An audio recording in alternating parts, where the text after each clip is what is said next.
Hello and welcome back to my channel. If you don't know me, my name is Lalo and this is the Lalo Lab. Here I share vegan recipes, vegan techniques, tips and tricks to make you a better cook at home. Today we're making 5 simple but sublime vinaigrettes that honestly, all the ingredients that we're going to use, you might have it at home. So it's nothing crazy, but the quality is a restaurant quality vinaigrette. You will love it, your family will love it, your friends, and this summer it is crazy hot in New York. But I hope wherever you are, if it's this hot and you want a delicious salad, you don't hesitate to make it because you are like, I'm bored of my salads, every day the same thing, tahini and lemon and peanut butter. Just want something fresh, something healthier. This will solve your problem. First, we're making a lemon Dijon vinaigrette.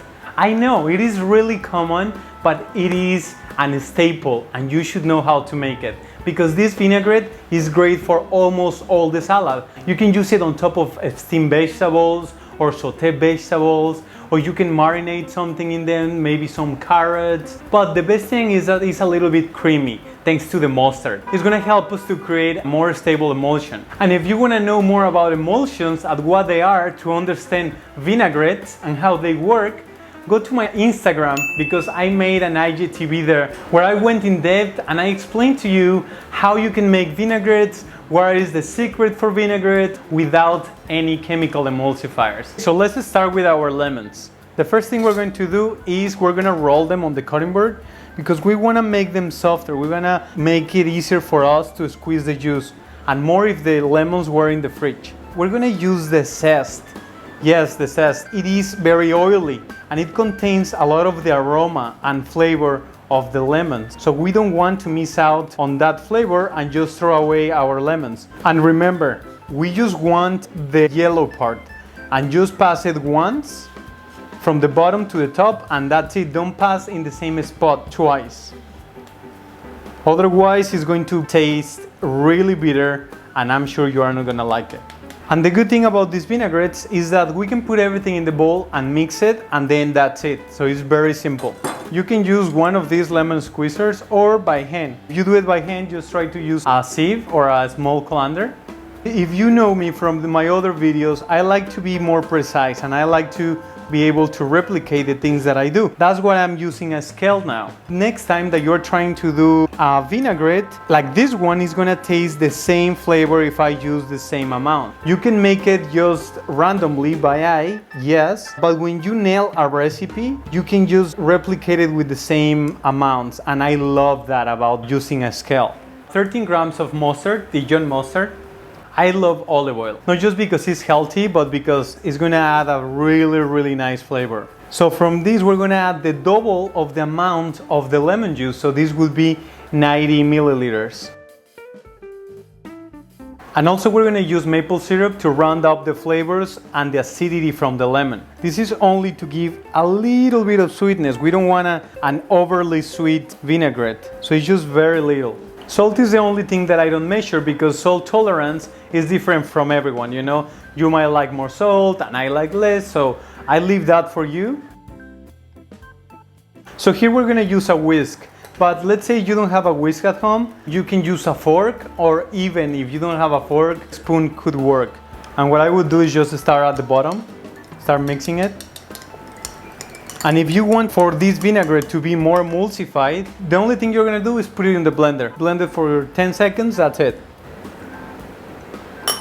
It's really good. We have sweetness, but very little. You can feel the mustard. It's a little bit kind of spicy in the back, but it's not bad. It's not like spicy, like, you know, it burns you. We have the oily base from the olive oil. I would say from 1 to 10 in acidity, it has like a 7. So it's a kind of a good level of acidity. If you want to add more salt, be my guest, add a little bit more, wherever you feel more comfortable, but this mix, it is perfect. A few variations for this recipe will be, you can add either a lot of parsley chopped and make it a parsley Dijon vinaigrette, or adding dill as well, dill chopped, or even a little bit of sage. It would be like a beautiful lemon and sage vinaigrette.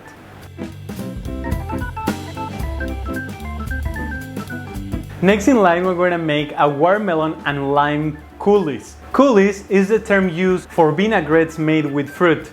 And in this case, we're using delicious watermelon because it's summer.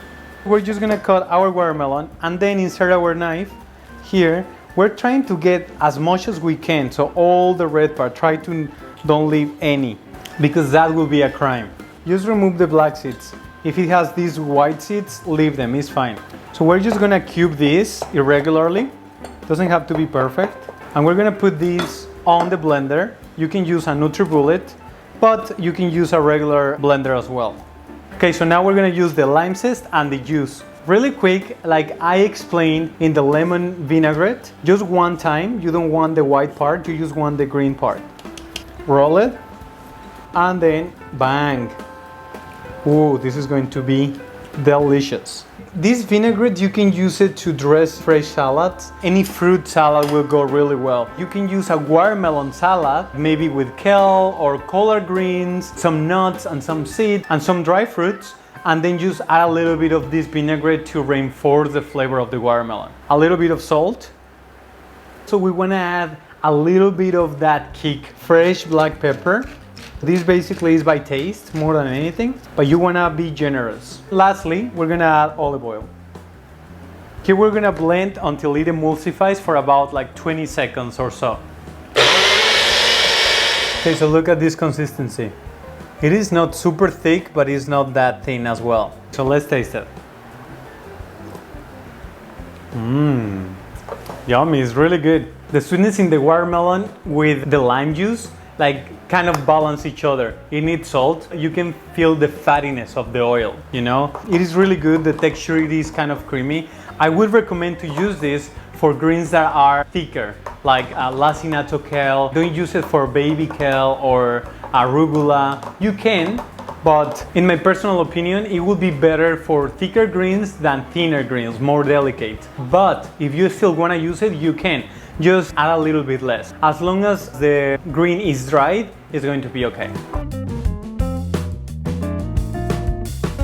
I know this vinaigrette is a little bit thin, but there are ways in the kitchen that you can actually thicken it. Like a small amount of xanthan gum would make it thicker, and that's what everyone at the restaurants do. This next one is a good one.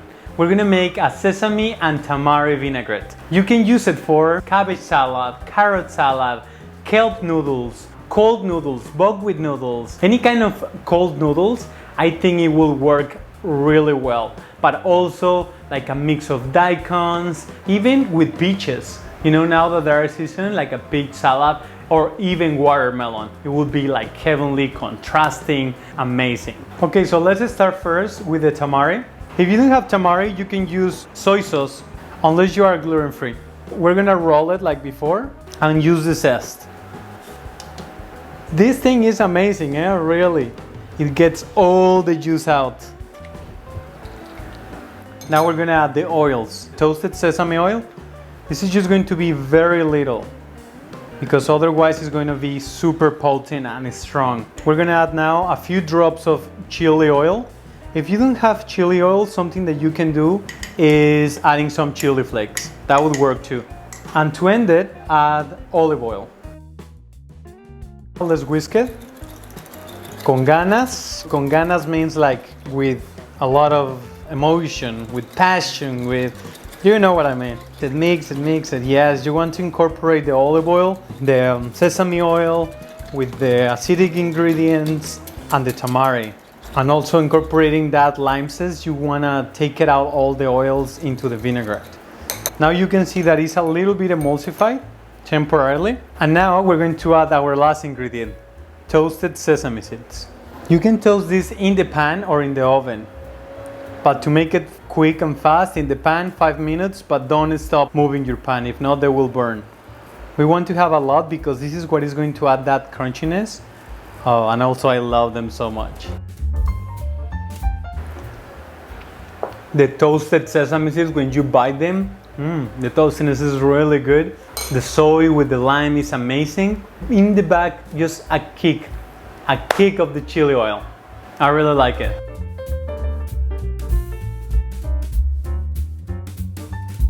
This next vinaigrette, it is a fragrant and tasteful raspberry and thyme coulis. This coulis will go really well with greens, bitter greens or bitter leaves. You can also use frisell lettuce, arugula. It will be amazing, the contrast of like sweetness and acidity with bitterness. It would be like boom, like explosion. This coulis also goes really well with dry fruit salads, but also fresh fruit salads. Melon, a little bit basil goes really well with it. Even though it has thyme, it would have a beautiful contrast in flavor, in earthiness, but the fragrance of the basil, I would think I would add that. And even you can add like fried tofu, chunks of fried tempeh in the salad.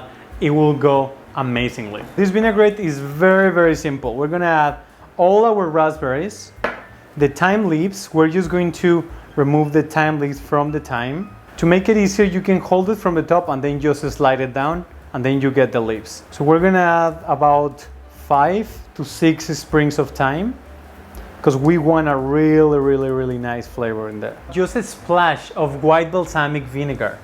This is to add some sweetness and some acidity as well. Then we're gonna add olive oil to help us achieve the creamy consistency of the coulis. As a last ingredient, we're gonna add orange juice to help us blend it and to add a little bit more sweetness. Salt to season it. Okay, so now let's just blend it.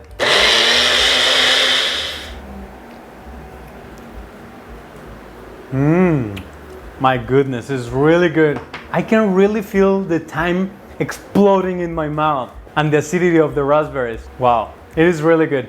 I love it. I'm just gonna season a little bit more salt and that's it.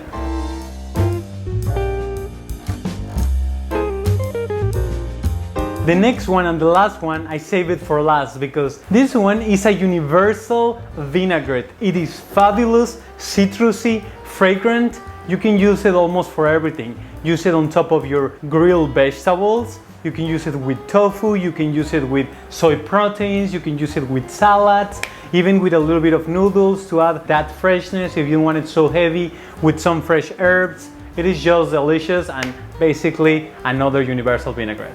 Okay, for this vinaigrette, we're gonna use grapefruit, and as always, we want to use some of the zest. This vinaigrette, you can do it in 2 ways. You can actually blend it or just whisk it in a bowl.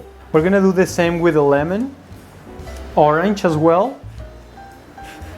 The smell that I get from here, it is just so beautiful, so heavenly. And to finish with a little bit of lime. Now let's get to the juices. So when doing a citrus vinaigrette and using grapefruit, you want to be careful because grapefruit tends to be a little bit bitter. So if you're a lot, the bitter flavor is going to be too intense. And a lot of people don't like that. Get all the juice out of this baby. For this recipe, only half of it. I'm using a reamer because it helps me to get in there. Look at the color, it's just magnificent, no? Nature, it is beautiful. So let's go with the orange. We're gonna do the same thing. And really, there is nothing better like fresh citrus. The flavor, the intensity, the fragrance. I am a fan. The lemon juice, nice. And 1 piece of lime. Okay, so now we're gonna add some maple syrup for sweetness. Just a little bit. Last ingredient, olive oil.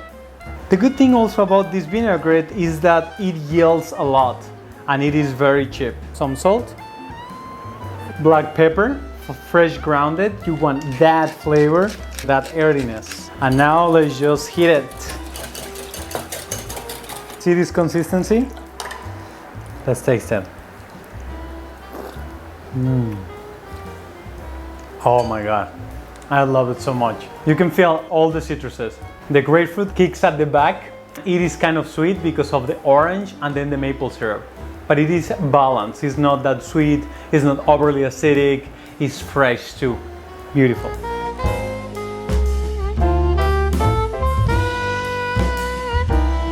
And there you have it. 5 simple vinaigrettes made with whole food ingredients with a lot of love. You have an Asian vinaigrette, citrus vinaigrette, something really creamy like the raspberries, very fresh watermelon vinaigrette, and also a mustardy French vinaigrette. Remember, we have 2 what I call universal vinaigrettes that you can use for almost everything. If you notice that they separate, I recommend to store them in a jar, because like this one that it looks separated now, just tie the lid and then shake it just like this. And there you have it, you can use it right away. 5 recipes that you can use throughout the week, basic vinaigrettes that you can use as a base to build more vinaigrettes. For example, like I mentioned, for this one, for the citrus one, you can add fresh herbs chopped at the end. You can add even a little bit of toasted nuts. Even for this one, toasted cashews would go well instead of sesame seeds, but you can play with more flavors, even toasted spices like fennel. For the Asian one, a little bit of cumin. For this one, you can even add a little bit of turmeric to make it like a turmeric raspberry. Ginger, fresh ginger would go really well too. So you have 5 basic vinaigrettes that you can make at home easily. So I hope you really like this video, and if you enjoy it, please like it and share it with your friends. And if you haven't subscribed to the channel, what are you waiting for? Just go subscribe and click that notification bell. Otherwise, you're gonna miss the videos every single Wednesday, and you don't want that to happen, right? I appreciate your attention. Thank you so much for your time. Take care.